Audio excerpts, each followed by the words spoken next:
Hello ફૂડી friends, કૃષ્ણાકા kitchen ખજાનામાં તમારું સ્વાગત છે. વેકેશન્સ સ્ટાર્ટ થઈ ગયા છે, રાઈટ? અને કિડ્સની ડિમાન્ડ એવરીડે અલગ અલગ હોય છે. તો મમ્મીઓ માટે એક ઇઝી રેસીપી જેનાથી મમ્મી પણ ખુશ અને કિડ્સ પણ ખુશ એવી રેસીપી લઈને આવીશું. No bake cheesecake. Cheesecake માટે સૌથી પહેલાં આપણે બેઝ બનાવીએ. ડાયજેસ્ટિવ બિસ્કિટ્સ લીધા છે.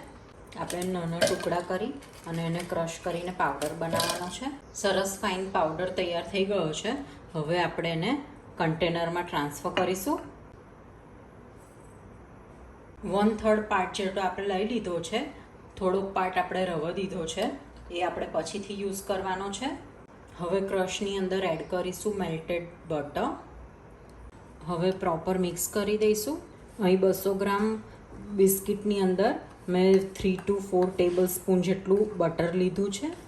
હવે આપણે સ્પૂનની મદદથી એને પ્રેસ કરીને સેટ કરી દઈશું. આપણે પ્રોપર બટર લીધું હશે તો એકદમ સરસ સોલિડ ફોર્મ થઈ જશે નીચેનો બેઝ, નહીં તો ભભરું રહેશે જો ઓછું બટર હશે તો. બટર અને ક્રશ આપણું પ્રોપર સેટ થઈ ગયું છે. હવે એને ફ્રીજમાં સેટ થવા મૂકી દઈશું.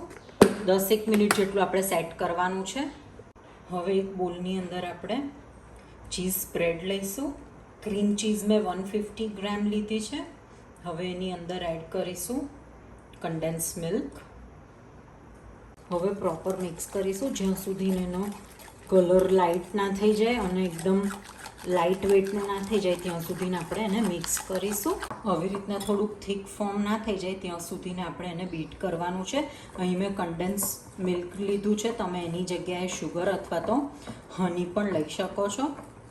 હવે આપણે જે આ ક્રીમ રેડી કર્યું છે એ આની ઉપર પોર કરીશું. પ્રોપર આપણે ચીઝ ક્રીમ લગાવી દીધું છે. હવે આવી રીતના નીચે કકડો લઈ અને એને ટેપ કરીશું. હવે ફરી એને સેટ થવા મૂકીશું. હવે મેં કાચના બાઉલની અંદર મેં ચોકલેટ કટ કરીને રાખી છે. હવે આપણે માઇક્રોની અંદર મેલ્ટ કરીશું એને. ચોકલેટ પ્રોપર મેલ્ટ થઈને રેડી છે. હવે મેલ્ટેડ ચોકલેટને આપણે આની ઉપર પોર કરીશું. ચોકલેટ સ્પ્રેડ થઈ ગઈ છે. હવે આપણે એને 15 થી 20 મિનિટ સુધીને ફરીથી અને ડીપ ફ્રીજમાં સેટ થવા મૂકીશું. ચીઝ કેક સરસ સેટ થઈ ગઈ છે. હવે આપણે શરૂઆતની અંદર જે ક્રશ બિસ્કિટ જે સ્પેરમાં રાખ્યા હતા એની હવે આપણે બોર્ડર કરીશું. તો રેડી છે નાના મોટા બધાને ભાવે એવી નો બેક ચીઝ કેક.